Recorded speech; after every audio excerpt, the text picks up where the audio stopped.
اللہ اکبر.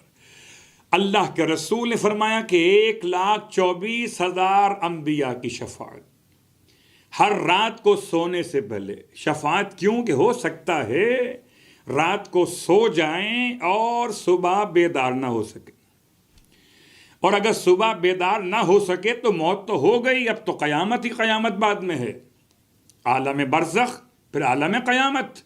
تو اس سے پہلے کہ یہ سونا موت میں تبدیل ہو جائے نیند ہماری، ہم اس سے پہلے قیامت کے آنے سے پہلے قیامت کے لیے شافعین کا انتظام کر کے سوئیں.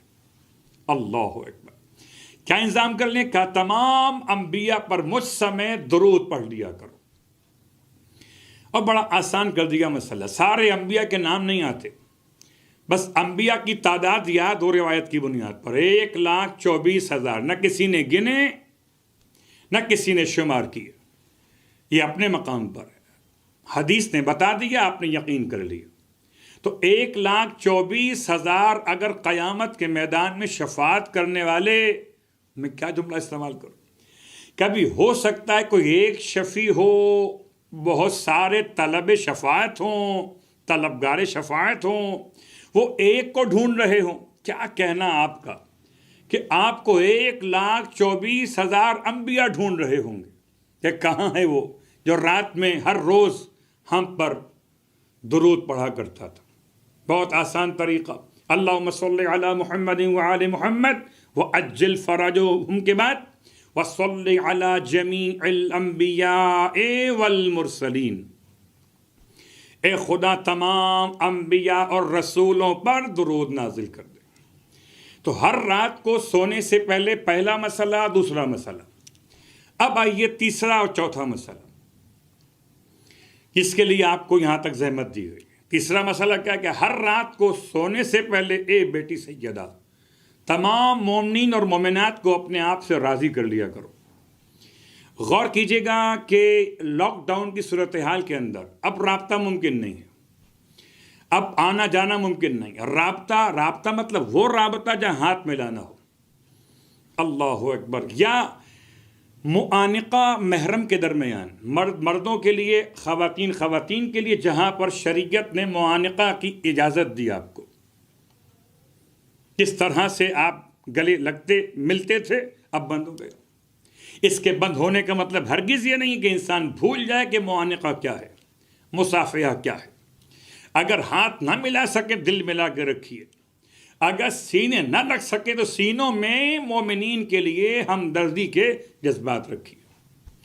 اور اسی لیے ہر رات کو سونے سے پہلے اللہ کے رسول نے ارشاد فرمایا تھا اپنی شہزادی سے کہ تمام مومنین مومنات کے لیے مغفرت کی دعا مانگ کے سویا کرو.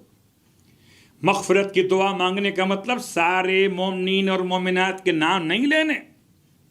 اگر درود 1,24,000 انبیاء پر بغیر ناموں کے ہو سکتا ہے تو سارے مومنین مومنات کا نام لیے بغیر ان کے حق میں مغفرت کی دعا ہو سکتی. اب سوچئے وہ جو نام کی متمنی ہیں، ارے ہم نے تو ایصال ثواب کی پرچی دی تھی، نام نہیں آیا. فاتحہ گئی کہ نہیں گئی؟ نام نہیں آیا. ٹھیک ہے، نام کا مسئلہ میں زیادہ پریشان نہ کروں صاحبان ایمان کو. اس موضوع پہ خالی ایک جملہ کہہ دوں. ہو سکتا ہے کہ میں حسن ظن خیال کرتے ہوئے کہ میں چاہتا تھا کہ فرش عزا سے میرے والد مرحوم کا نام لیا جائے. یہ موضوع الگ ہے اور خود نمائی کا موضوع الگ. تو تمام مومنین مومنات کے حق میں مغفرت کی دعا مانگ لینا.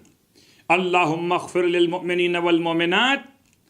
اے پروردگار تمام مومنین اور مومنات کے گناہوں کو بخش دے. لفظ گناہ تو میں نے استعمال کر لیا، مجھے معاف کیجیے گا، کیونکہ عام طور پر مغفرت جب بھی کہی جاتی ہے تو ہم سمجھتے شاید کہ گناہ کیا ہوگا تو مغفرت کی دعا مانگی جا رہی. یاد رکھیے مغفرت کی دعا کے لیے گناہ شرط نہیں ہے، البتہ گناہوں کی توبہ کے لیے مغفرت شرط ہے. اللہ اکبر. کیا میں جملہ استعمال کر دوں آسان؟ یعنی طہارت کے لیے جنابت شرط نہیں ہے، جنابت کے لیے طہارت شرط ہے. اسی انداز سے بات پہ غور کیے گا کہ انسان مغفرت کی دعا مانگ رہا ہے تو مومنین مومنات کے گناہوں کو یاد نہ کرے.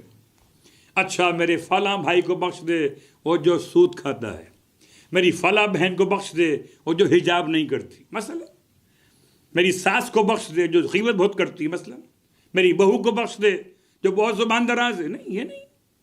عیب تلاش مت کیجئے، مغفرت کی دعا کیجئے.